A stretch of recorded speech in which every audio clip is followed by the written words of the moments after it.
இப்போ code movie வந்து release ஆக போகுது செப்டம்பர் 5ஆம் தேதி. இந்த செப்டம்பர் 5ஆம் தேதியில் ரிலீஸ் ஆக போகிற இந்த படத்துக்கு ஏன் நம்மளால் புக் பண்ண முடியல, ஏன் தேட்டர் ஓனர்ஸ் வந்து அவ்வளோ சீக்கிரம் விட மாட்டுறாங்க புக்கிங், அதை பற்றி தான் நம்ம இந்த வீடியோவில் வந்து பார்க்க போகிறோம். வாங்க வீடியோக்குள்ளே போகலாம். எல்லாருக்கும் வணக்கம், நான் உங்கள் குணாமூர்த்தி.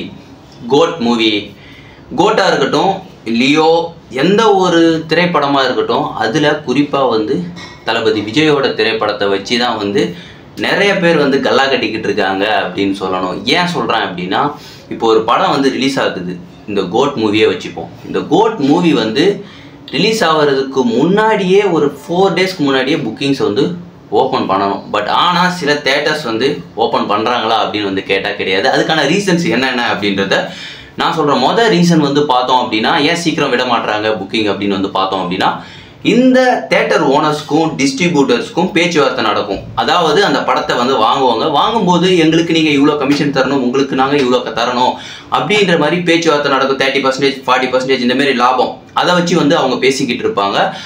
அது பேசி அக்ரிமெண்ட் வந்து எவ்வளோ சீக்கிரம் சைன் ஆகுதோ, சைன் ஆனால் தான் வந்து இவங்க புக்கிங்கே வந்து விடுவாங்க. அப்படியே அவ்வளோ சீக்கிரம் புக்கிங் ஆனாலும் சரி, அப்படியே அவ்வளோ சீக்கிரம் வந்து அவங்க அக்ரிமெண்ட் சைன் ஆகிட்டாலுமே சீக்கிரமாக புக்கிங்கை விடுறது கிடையாது. அது ஏன் அப்படின்னா, அவங்க ஃபர்ஸ்ட் டே ஃபர்ஸ்ட் ஷோ, அதாவது குறிப்பாக வந்து ஒரு 3-4 வருஷமாக எடுத்துப்போமே, இந்த 4 வருஷத்தில் வந்து பார்த்தோம் அப்படின்னா தளபதி விஜயோட படத்தை வச்சு தான் வந்து அதிகமாக சம்பாரிச்சிக்கிட்டு இருக்காங்க. அதுவும் இந்த first day show, first FDFS நான் சொல்லலை, ஃபர்ஸ்ட் டே ஃபுல்லாக ஷோ, அந்த ஃபர்ஸ்ட் டே ஃபுல்லாக வந்து ரன் ஆகுதுல்ல. மெயினாக வந்து பார்த்தோன்னா காலைல 9 மணி ஷோ, அதுக்கப்புறம் ஒரு 12 மணியாக இருக்கட்டும், 11 மணியாக இருக்கட்டும், 2 மணியாக இருக்கட்டும், 4 மணியாக இருக்கட்டும், இந்த ஒரு 4 ஷோ வந்து தியேட்டர் ஓனர்ஸே வந்து லாக் பண்ணிடுறாங்க. அவங்களே லாக் பண்ணிவிட்டு மேக்ஸிமமான டிக்கெட்ஸை அவங்க வச்சுக்கிறாங்க தெரிஞ்சவங்களுக்கு கொடுக்கறதுக்கு. அது மட்டும் இல்லாமல் அது நிறைய பேர்கிட்ட FDFS ஷோனாலே நிறைய பேர் ஃபஸ்ட்டு வந்து பார்ப்பாங்க. அது ஒரு 1500 ரூபா காசு கொடுத்தாலும் நான் பார்த்தே தீரணும் அப்படின்னு வந்து நிறைய பேர் இருப்பாங்கல்ல, அவங்களுக்கு கொடுக்கணும். அந்த மாதிரி நிறையா க்ரைட்டீரியா அவங்க வச்சுக்கிட்டு அவங்க கொடுத்தா தான் வந்து நம்ம வந்து இந்த முதல் நாள் ஷோவில் மட்டும்தான் வந்து லாபம் பார்க்க முடியும், மற்ற இதில் வந்து தியேட்டர் ஓனர்ஸ் லாபம் பார்க்க முடியாது அப்படின்ற ஒரு காரணத்துக்காக அவங்க வந்து விடுறது கிடையாது. நான் இப்போ ரீசெண்டாக வந்து பார்த்தேன், ஃபஸ்ட்டு யார் இந்த சென்னை சிட்டியில் வந்து அக்ரிமெண்ட் சைன் ஆகி ஆன்லைன் புக்கிங்கை விட்டாங்க அப்படின்னு சொல்லணும்னா ரோஹிணி தேட்டர் தான். அதுலேயும் வந்து பார்த்தோம் அப்படின்னா டிக்கெட் ப்ரைஸ் எவ்வளோ அப்படின்னு வந்து பார்த்தோம் அப்படின்னா 390, அதாவது டிக்கெட்டோட ப்ரைஸ் வந்து 190 தான். பட் எக்ஸ்ட்ரா அமௌண்ட் வந்து ஃபுட்டு நாங்கள் யாருமே கேட்கவே இல்லை, அது நீங்கள் ஏன் இன்க்ளூட் பண்ணுறீங்க அப்படின்னு தெரியல. அது நீங்கள் உங்களோட லாபத்தையும் அதை வச்சு சம்பாதிக்கணும் அப்படின்ற நோக்கத்துலேயும் வந்து நீங்கள் ஃபுட்டை வந்து இன்க்ளூட் பண்ணுறீங்க. அந்த தேட்டர் நல்லாயிருக்கும், குவாலிட்டி நல்லாயிருக்கும் அப்படின்ற ஒரு காரணத்துக்காக நிறையா ரசிகர்கள் இருக்காங்க அப்படின்ற ஒரு காரணத்துக்காக அதை வச்சு சம்பாதிக்கணும் அப்படின்ற நோக்கத்தில் இந்த ரோஹிணி சில்வர் ஸ்க்ரீன்ஸ் வந்து செயல்படுறாங்க அப்படின்றதுல எந்த ஒரு மாற்று கருத்துமே கிடையாது. அவங்க லாபம் பார்க்குறவங்க பார்த்து தான் ஆகணும். ஏன்னா தளபதி விஜய் வந்து இன்னும் ஒரு 2 வருஷம் தான், சரி இன்னும் ஒரே ஒரு மூவி தான், இந்த ஒரு கோட் மூவி முடிஞ்சதுக்கப்புறம் இன்னும் ஒரு மூவி தான். அதுக்கெலாம் வந்து டிக்கெட் விலை எங்கே போக போகுது அப்படின்னு வந்து தெரியல. அதை விட ரொம்ப அதிகமாக இருக்கும். அது மட்டும் இல்லாமல் இந்த ஆன்லைன் புக்கிங் அப்படியே வந்து ரோஹிணி சில்வர் ஸ்க்ரீன்ஸ் அப்படி நிறையா தேட்டரில் ஒவ்வொன்றா விட்டுக்கிட்டு இருக்காங்க. அப்படி விடும்போது என்ன ஆகுது அப்படின்னா, இந்த ஒரே ஒரு மூவி தான் வந்து செப்டம்பர் 5 ரிலீஸ் ஆக போகுது.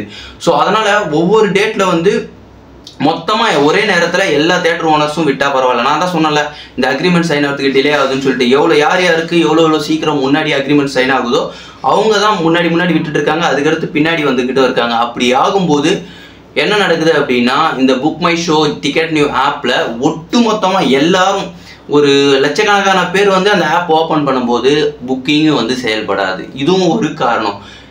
எப்போ கொஞ்சம் நெட்வொர்க் அது எல்லாம் ஃப்ரீ ஆகுதோ அப்போ தான் வந்து ஒவ்வொரு சீட்ஸ் வந்து காமிக்கும். அது மட்டும் இல்லாமல் நிறையா பேருக்கு பேமெண்ட் வரைக்கும் போயெலாம் வந்து கேன்சல் ஆகிருக்கு. புக் பண்ணதுக்கு அப்புறமும் இந்த பேமெண்ட் ஆப்ஷன் போகும்போதுமே வந்து கேன்சல் ஆகிறதுக்கு நிறைய சான்சஸ் இருக்குது. இது எல்லாம் தடுக்க முடியுமா அப்படின்னு கேட்டால் கண்டிப்பாக வந்து முடியும்.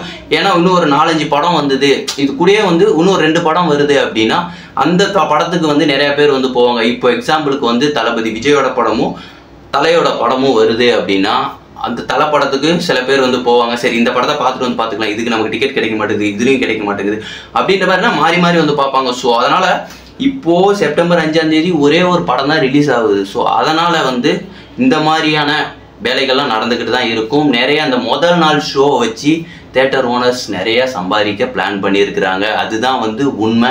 அவங்க வந்து எல்லாத்தையுமே லாக் பண்ணி கவுண்டரில் அதிகமாக கொடுக்க கூட நிறைய சான்சஸ் இருக்குது, வாய்ப்புகள் அதிகமாகவே இருக்குது.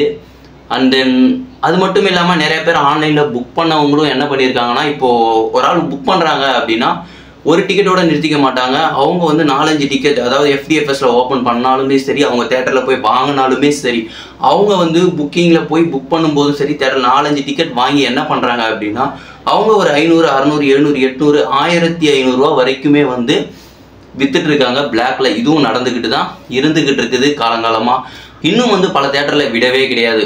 ஒரு நேற்று PVRல விட்டாங்க, PVR, ஐநாக்ஸ், ஐமேக்ஸ் எல்லாத்துலேயும் வந்து விட்டுக்கிட்டு இருந்தாங்க. அது மட்டும் இல்லாமல் இன்னும் வந்து உதயம் சினிமாஸில் விடலை, காசி டால்கிஸில் வந்து அவங்க ஒன்றும் விடவே கிடையாது. நீங்கள் வேணால் நோட் பண்ணி பாருங்கள். இந்த தேட்டரில் வந்து ஃபர்ஸ்ட் டே ஃபர்ஸ்ட் ஷோ, இந்த 9 மணி ஷோக்கு வந்து பார்த்தோம் அப்படின்னா கண்டிப்பாக வந்து ஆன்லைனில் விட மாட்டாங்க. அது ஒரு 2 ஷோக்கு அப்புறம் தான் வந்து விடுவாங்க. ஏன்னா வெற்றியில் அந்த மாதிரி ஒரு 3 ஷோக்கு ஆஃப்டர் தான் வந்து ஆன்லைனில் விட்டுருந்தாங்க. அதுவும் ஆனால் புக் பண்ண முடியல, ஏன்னு தெரியல. இந்த மாதிரி வந்து நீங்கள் ஆன்லைனில் பேசாமல் விடாமலே இருந்திருக்கலாமே. ஃபுல்லாக நாங்கள் கவுண்டரில் தான் தர போகிறோம், ஒரு நாள் டிக்கெட்டை வந்து நாங்கள் ஃபுல்லாகவே வந்து லாபத்துக்காக தான் விற்க போகிறோம் அப்படின்ட்டு சொல்லாமல் ஏன் வந்து ஆன்லைனில் வந்து இந்த மாதிரி பண்ணுறீங்க அப்படின்னு வந்து தெரியல. ஏன் 2 ஷோ வந்து காமிக்கவே இல்லை, சுத்தமாக ஷோ ஆகவே இல்லை. ஆனால் தமிழ்நாடு ஃபுல்லாக வந்து இந்த படம் வந்து ரிலீஸ் ஆக போகுது. வேறு எந்த படமும் ரிலீஸ் ஆகலை. இந்த ஒரு கோட்டுன்ற மூவி மட்டும்தான் வந்து தமிழ்நாடு ஃபுல்லாக ரிலீஸ் ஆக போகுது. பட் ஆனால் ஒன்றே ஒன்று மட்டும் நான் சொல்கிறேன், இவ்வளோ போட்டிக்கு நடுவே, இவ்வளோ எக்ஸ்பெக்டேஷன் நடுவே இந்த படம் ரிலீஸ் ஆகுது அப்படின்னா இந்த படம் ஒர்த்தாக இருக்குமா அப்படின்னு வந்து கேட்டால், நம்ம கொடுக்குற அமௌண்ட்டுக்கு ஒரு சாட்டிஸ்ஃபையான மூவியா அப்படின்னு கேட்டால் கண்டிப்பாக சாட்டிஸ்ஃபையான மூவியாகவே வந்து இருக்காது. எந்த ஒரு ஹைப்பும் எதுவுமே இல்லாமல் எதிர்பார்க்காம போய் பார்க்குற படம் தான் வந்து இன்னே வரைக்கும் நிலச்சி நின்று இருக்குது. அது மட்டும் இல்லாமல் இதுக்கு முன்னாடி ரிலீஸ் ஆன வாழை படம், ராயனுக்குலாம் யாரும் இந்தமாரி போட்டி போட்டுக்கிட்டு போய் வந்து புக் பண்ணலை.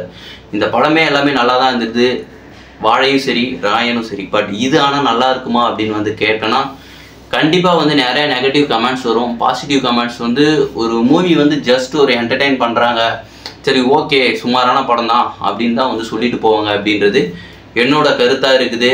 நீங்கள் இந்த டிக்கெட் புக் பண்ணுறதை பற்றி, அது மட்டும் இல்லாமல் இந்த தேட்டர் ஓனர்ஸ் அவங்க ஹை ப்ரைஸ்க்கு விற்கிறாங்க, அப்புறம் பிளாக்ல நிறைய பேர் விற்கிறாங்களா, இதை பற்றி நீங்கள், அதாவது வீடியோ பார்த்துக்கிட்டு இருக்கீங்க, நீங்கள் என்ன நினைக்கிறீங்க அப்படின்றத கமெண்ட்டில் சொல்லிட்டு போங்க. மீண்டும் நம்ம இன்னொரு வீடியோவில் வந்து சந்திப்போம். பாய்.